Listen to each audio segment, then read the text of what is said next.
یا ایک ایسے مولوی صاحب جو کسی اور کام کو کرتا ہے وہ فی سبیل اللہ نماز پڑھاتا ہے، کیونکہ گاؤں والے غریب علاقے کے لوگ افورڈ نہیں کر سکتے کہ وہ امام کو تنخواہ دے دے، یہ سب چیزیں برداشت کرے.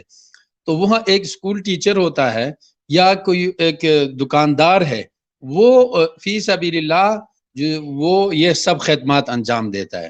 اب جو مڈل کلاس کے لوگ ہیں، جو محلے میں کوئی فی سبیل اللہ بھی نہیں کرتا ہے، بہت مصروفیت ہوتی ہے شہروں میں ہر ایک کی اپنی، اور ایسے مواقع نہیں ملتے ہیں کہ یہ ساری ذمہ داری کوئی ویسے فی سبیل اللہ کرے، یا یہ ہے کہ مساجد میں ایک ایسے متول لوگ بھی نہیں ہے کہ یہ سب ذمہ داریاں اپنے ذمے لے لے، یا کوئی ایک آدھ چیز لے لیتا ہے، تو اس کے لیے مختصراً چندہ کرتے ہیں مسلمانوں سے، سب کوئی 5-10 روپے اس میں ڈال دیا، وہ جمع کر کے کمیٹی کا جو ممبر ہوتا ہے، کمیٹی ہوتی ہے باقاعدہ، وہ بل ادا کر کے امام صاحب کی تنخواہ مؤذن خادم کا دے کر اس کا وہ بنا کر کہ بھائی مسجد کے اتنے پیسے آ گئے تھے، 50,000 اس میں سے ہم نے امام مؤذن ان کا تنخواہ وغیرہ دے کر یہ اتنے رقم ہمارے اوپر آ گیا قرضہ. اکثر مسجد مقروض ہوتے ہیں، کم پیسے کم پڑتے، اخراجات زیادہ، اور کچھ مساجد میں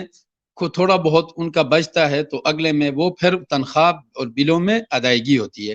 یہ ضروریات مسجد کے حد تک ہے اور بہت محدود رقم ہوتی ہے، اور 5-6 کمیٹی کے افراد ان کو دیکھتے ہیں، خزانچی اس کو لکھتا ہے، دستخط ہوتے ہیں اور بورڈ پہ لگتا ہے کہ مسجد کا انکم اتنا اور اس کی ضروریات ہم نے پوری کی. سمپل، اس پہ کبھی کہیں کوئی بات بھی نہیں ہوتی، ہر ایک چیز سب کے نظر میں ہوتا ہے، اس کا باقاعدہ بل بنے ہوتے ہیں، اور وہ بل اتنا سب کچھ لوگوں کے سامنے واضح، کلین، صاف، کوئی مسئلہ نہیں ہوتا ہے. ایک آدھ کے ہی مسجد میں کوئی ہوا تو اس کمیٹی کو ختم کر کے نئے سرے سے کمیٹی بنائی جاتی ہے، بالکل صاف شفاف کام ہوتا ہے. اب جیسے آپ نے ذکر کیا، وہاں دیکھیں کھانے بیچ کے بھی پیسہ، نندی کے بھی پیسے، خصوصی مہمانی کے پیسے، ہنزا گلگت میں کوئی سفر پہ جائے، دور سفر پہ، تو اس کی طرف سے بھی دیتے ہیں. خدا نخواستہ کچھ ہو گیا، سارے پیسے ادھر ہی جمع ہی ہوتا ہے. کھانے کی چیزیں بھی بیچ کے، یہ سب چیزیں تو ان کے اوپر بڑے ڈاکومنٹری بھی میرے خیال میں بنے ہیں کہ کتنا ان پیسوں میں ہیر پھیر ہوتا ہے. اور جو لوگ ان میں موجود تھے، انہی ہمارے علاقوں میں بھی کئی مکھیوں کے اوپر الزام آ کر اس بات سے ان کو نکالا گیا کہ بھائی انہوں نے پیسوں میں غبن کیا، چیک اینڈ بیلنس کا مضبوط سسٹم بھی نہیں ہے، اور اس طرح کے بہت سارے واقعات سامنے ہیں. مولانا قاسم دانیال صاحب، باقی معاملوں کی طرح اس معاملے میں بھی جو اپنے خیانت کی بات کی، تو ایک آرٹیکل لکھا گیا ہے اسی ویب سائٹ پہ جس کا میں نے ذکر کیا تھا پہلے، اور اس میں دیکھا جائے تو یہ آرٹیکل کا عنوان جو ہے وہ ہے کہ اسماعیلی جو ہیں دعا کراوی یا مبایح، اس کا ایک نام لکھا ہے، وہ کیوں کراتے ہیں. اس میں باقی باتیں تو خیر مولانا ان کے جو سلطان، مولانا نہیں مولا، ان کے جو مولا ہیں ان کا فرمان وغیرہ ہے، لیکن یہاں پر قرآن کی ایک آیت کا ترجمہ لکھا ہوا ہے کہ یہ سورہ مجادلہ کی آیت نمبر 12 ہے، جس میں اللہ سبحانہ وتعالیٰ کہتے ہیں اعوذ باللہ من الشیطان الرجیم.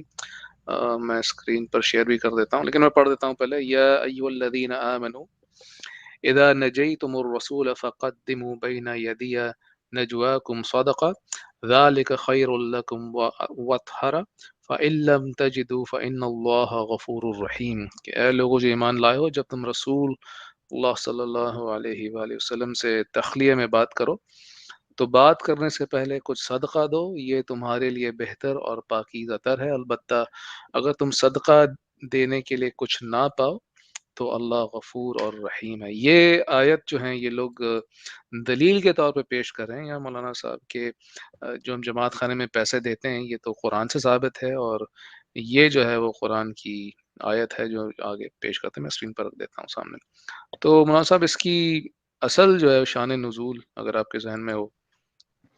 یہ آیت نا، یہ ایک نص بالکل ایک صریح حکم میں آیا ہے نا کہ بھائی تم جو ہے ہر ایک رسول اللہ صلی اللہ علیہ وسلم کو ایک بندہ یہاں لے جائے بات کرے، ایک بندہ ادھر لے جائے بات کرے. اہمیت ان کے دل میں ڈالا، اور اہمیت بھی کیا، صدقے کا حکم دیا ہے نا، صدقہ دے دو. صدقہ کس کو دے دو؟ غریبوں کو، مسکینوں کو، فقراء میں صدقہ دے دیا. نہیں دیا بھی تو فإن اللہ غفور الرحیم. اگر نہیں دے سکتے ہو، غریب ہو، تو وہ تو بغیر کسی اس کے رسول اللہ صلی اللہ علیہ وسلم کے ساتھ تنہائی سرگوشی کرے. تو دیکھیں حکم کس کے لیے آیا ہے؟ الرسول، الف لام بھی اس میں لگا ہے نا. یہ حکم رسول اللہ صلی اللہ علیہ وسلم کے ساتھ خاص تھا. یہ نہیں ہے کہ تم ابوبکر صدیق کے پاس جاؤ، ابوبکر صدیق کے ساتھ ملو تو پہلے پیسے دے دو، یا خلیفہ وقت عمر فاروق کے پاس، یا عثمان غنی کے پاس، علی المرتضیٰ کے پاس، اس کے بعد جو خلفاء، ان کے لیے تو حکم نہیں ہے. یہ مخصوص ہے اس سے الرسول کے ساتھ. نبی وہ بھی ہر رسول کے ساتھ یہ حکم نہیں تھا. عیسیٰ علیہ السلام، موسیٰ علیہ السلام، ابراہیم علیہ السلام، نوح علیہ السلام، نہیں. جب ایک حکم مخصوص ہے رسول اللہ صلی اللہ علیہ وسلم کے ساتھ، جیسے کہ 4 سے اوپر 5 6 7 8 کے ساتھ نکاح کرنے کا حکم رسول اللہ صلی اللہ علیہ وسلم کے ساتھ مخصوص حکم تھا. ایک خاص حکم سے استدلال نہیں ہو سکتا ہے، نہ صرف رسول کے لیے ہے. اور یہاں پر غیر رسول یا جو ہے نا کوئی بھی شخص ہو، اور رسول اللہ صلی اللہ علیہ وسلم کے علاوہ بھی کوئی رسول ہو، ان کے لیے بھی یہ حکم نہیں ہے.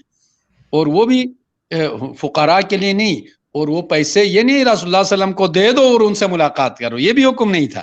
یہ تو واضح ہے کہ بھائی غریبوں میں کچھ یہی تو دجل کر رہے ہیں لوگ یہاں پر، کہ وہ اللہ سبحانہ تعالیٰ کا حکم جس میں صدقے کا حکم ہے غریبوں کے لیے، وہ لا کے چسپا کر رہے ہیں نعوذ باللہ کہ بھائی وہ صدقہ رسول اللہ صلی اللہ علیہ وآلہ وسلم کو نعوذ باللہ دیتے تھے، تو لہٰذا چونکہ رسول اللہ صلی اللہ علیہ وآلہ وسلم کے جو متبادل ہیں نعوذ باللہ وہ امام صاحب ہیں، اور امام صاحب کے جو نائب ہیں وہ جماعت خانے میں مکھی اور کامڑیاں ہیں، تو لہٰذا مکھی کامڑے کو دیں، کیونکہ اس کا مطلب امام کو دیا نعوذ باللہ اس وقت رسول اللہ نہیں. یہ اس بات پر بھی ان کے پاس کوئی دلیل نہیں ہوگی نا کہ رسول اللہ صلی اللہ علیہ وسلم کے ساتھ یہ حکم مخصوص تھا.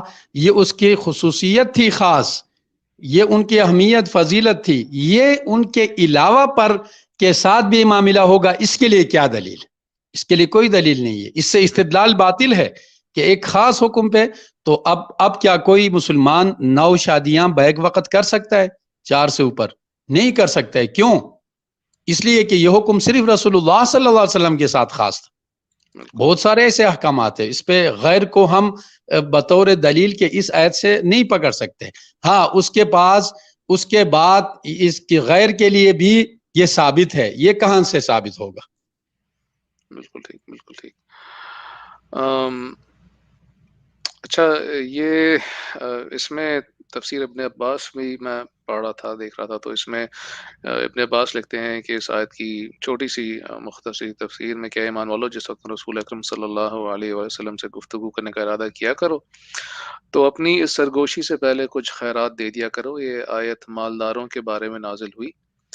ان میں سے بعض حضرات رسول اکرم صلی اللہ علیہ وسلم کے ساتھ زیادہ سرگوشی کیا کرتے تھے، جیسے رسول اللہ صلی اللہ علیہ وسلم اور فقراء کو بھی تکلیف ہوتی تھی، تو اللہ تعالیٰ نے اس کو زیادہ سے منع کیا، اور رسول اللہ صلی اللہ علیہ وسلم سے سرگوشی کرنے سے پہلے اس چیز کا حکم دیا کہ ہر ایک کلمے کے بدلے 1 درہم مساکین کو دے دیا کریں. تو بالکل صاف طور پر جو ہے ابن عباس اپنی تفسیر میں یا تفسیر ابن عباس میں لکھا ہے کہ یہ جو حکم ہے وہ ایسا نہیں کہ جماعت خانے میں پیسے دے دیا کریں، یا جو اسماعیلی کہتے ہیں کہ رسول اللہ صلی اللہ علیہ وسلم کے تیار، بلکہ صاف لکھا ہوا ہے کہ یہ مساکین کو دے دیا کریں. میں اسکرین پر بھی لے آتا ہوں، امید ہے نظر آ رہی ہوگی. 1 درہم مساکین دے دیا کریں، کیونکہ یہ صدقہ تمہارے لیے کنجوسی سے بہتر ہے، اور یہ گناہوں سے تمہارے دلوں کی پاکی کا اچھا ذریعہ ہے. یا یہ کہ فقراء کے دل میں جو کدورت ہوتی ہے اس کے لیے اچھا ذریعہ ہے. اور اگر تمہیں صدقہ دینے کی قدرت نہ ہو تو رسول اکرم صلی اللہ علیہ وسلم سے جس قدر چاہو بغیر صدقہ دیے ہوئے بھی گفتگو کر سکتے ہو کرو، تو اللہ تعالیٰ غفور الرحیم ہے. جی یہ بھی سرگوشی کی بات ہو رہی نا، عام بات چیت کی بات نہیں ہو رہی محفل میں. بھائی اپنا ذاتی مسئلہ لائے اور اس میں الگ کر کے رسول اللہ صلی اللہ علیہ وسلم کو ان کے کان میں، اور آہستہ سے لوگوں سے الگ ہو کر ان کا ٹائم لے کر اتنی بات کر رہے. اچھا یہ دیکھیں، یہ مسجد میں آنے کا نہیں ہے.